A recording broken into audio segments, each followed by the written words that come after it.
Hello, I'm Maciej Mikos and you're watching World Talks. The US has decided to halt certain arms deliveries to Ukraine, including Patriot missiles protecting Ukrainian cities from Russian drone attacks. What will be the consequences of this decision? To talk about it, we're joined by Ukrainian MP Oleksiy Goncharenko. Good afternoon.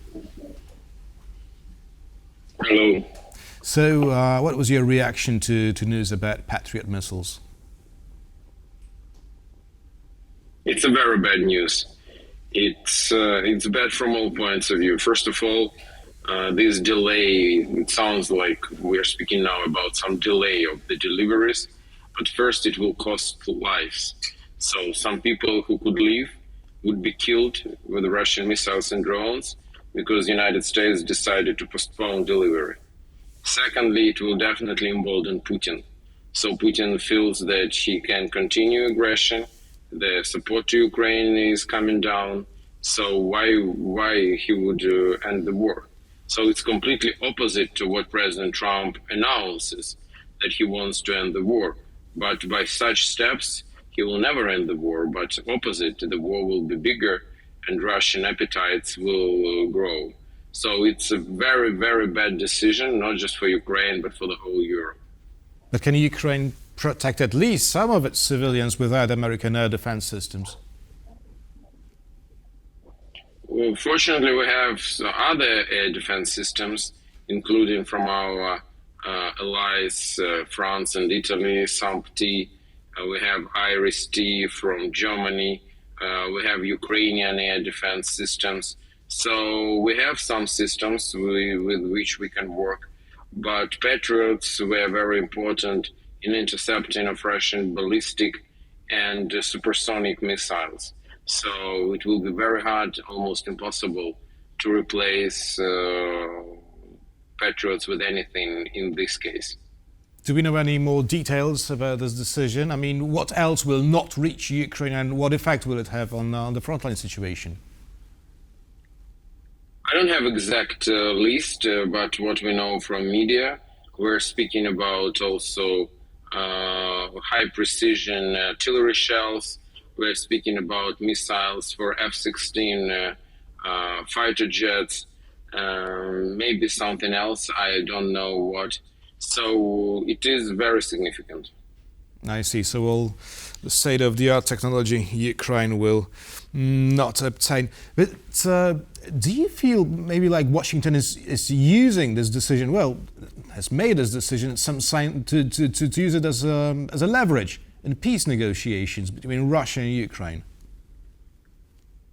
Leverage on whom? Ukraine is ready for ceasefire from March. We said in March officially that we want immediate ceasefire sooner better.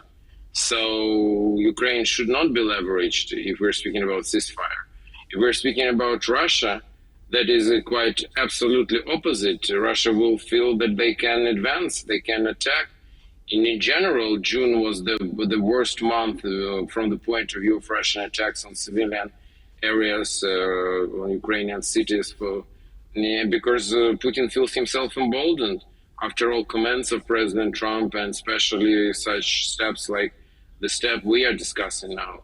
The last news is that today President Trump, his administration, also lifted up some sanctions against Russia, against some banks, against some individuals. We don't know for the moment whom exactly. All of this is just emboldens Putin, nothing else. Well, the Kremlin spokesperson Peskov has already stated that it will bring the end of the so-called Russian special operation, right, in Ukraine. Well, that it will come to the end sooner rather than later, thanks to this decision. But what Peskov meant is that he hopes that Ukraine will collapse sooner and that they will take the whole Ukrainian territory or the majority of Ukrainian territory sooner. That's it. But even President Trump acknowledged that Putin has territorial ambitions beyond Ukraine. So this will mean that Putin will absorb human resources of Ukraine He will absorb Ukrainian military experience, which is unique for the moment. And with such empowered army, he will attack Europe, Poland, Baltic states. This is a catastrophic scenario. Now, before I ask you and this following question, I'd like you to listen to one of your colleagues, Ukrainian lawmaker Fedir Vanislavsky. Let's give it a listen. Missiles for Patriot anti-aircraft missile systems are unique and are produced only by the United States of America. Any transfer of such weapons, in accordance with international rules of trade and arms supply, requires the consent of the manufacturer. That is, if the United States of America approves the transfer of such missiles by those countries that have them, then Ukraine has a chance to receive them. So is there a chance that Ukraine will, in the end, obtain the Patriots, but from somewhere else? That would be great. I hope that maybe it will happen, but I don't have information. I can't confirm or decline this information. I just don't know. Is it possible? Is it theoretically possible? Yes, it is. Maybe that can be a solution, but I don't have much information about this.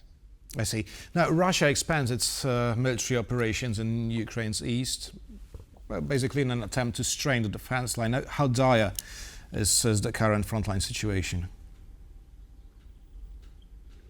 The situation is difficult, complicated. It's not catastrophic. Russians still, they can't have a breakthrough anywhere. But they advance. They advance in the eastern Ukraine with a very small incremental gains, but every day. So the situation is very difficult. Right. Well, not long ago, Russia's war losses, as we all know, surpassed 1 million soldiers. That's according to Ukraine's general staff. But on the other hand, the Russian economy is said to be slowing down significantly too. But does it have any impact on Putin's war machine?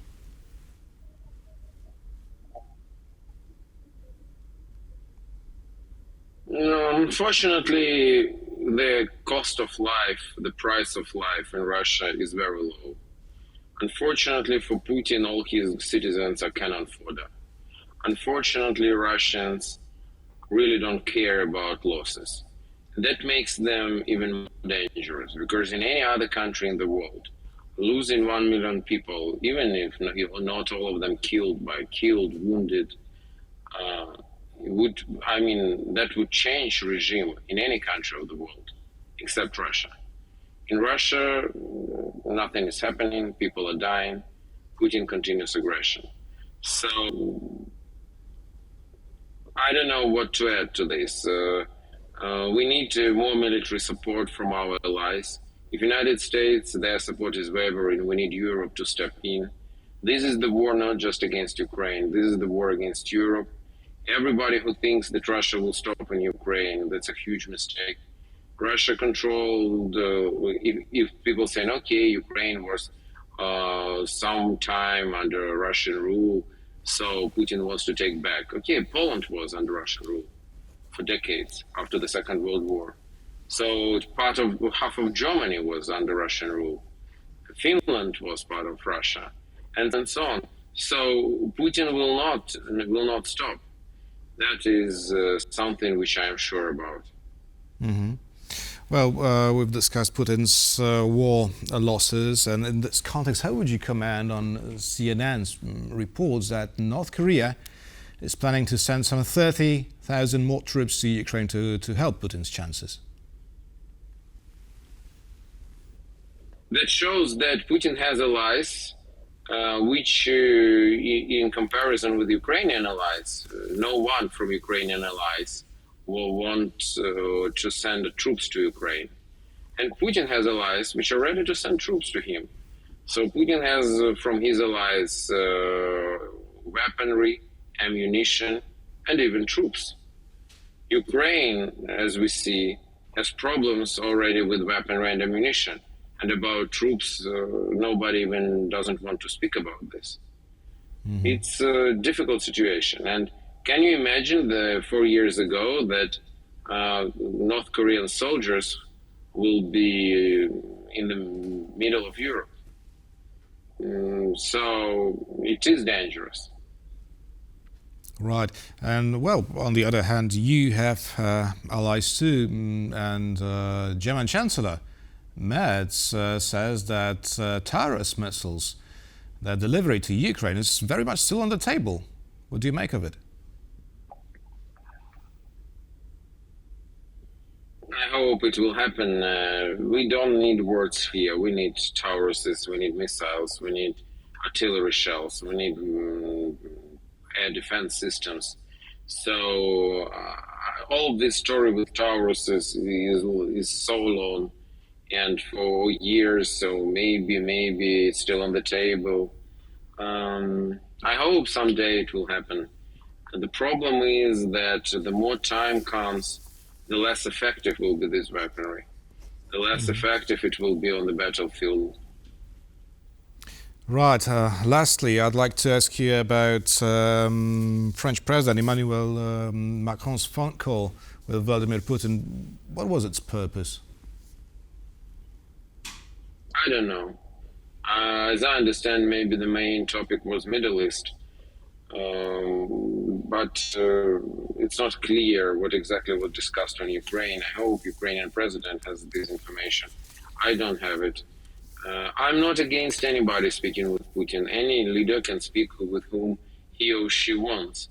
But what I can't understand, what is the strategy of, for example, President Macron? First, President Macron said, we're ready to send troops to Ukraine. Then he said, oh, no, we need some coalition of willing. Then this coalition of willing was meeting several times in Paris and no result in the end of the day. Then he calls Putin. So what President Macron really wants to do, I'm not sure. Oleksiy Goncharenko, member of the Ukrainian Parliament, who was our guest today. Thank you very much. And thank you for watching, and stay with us for much more here on TVP World.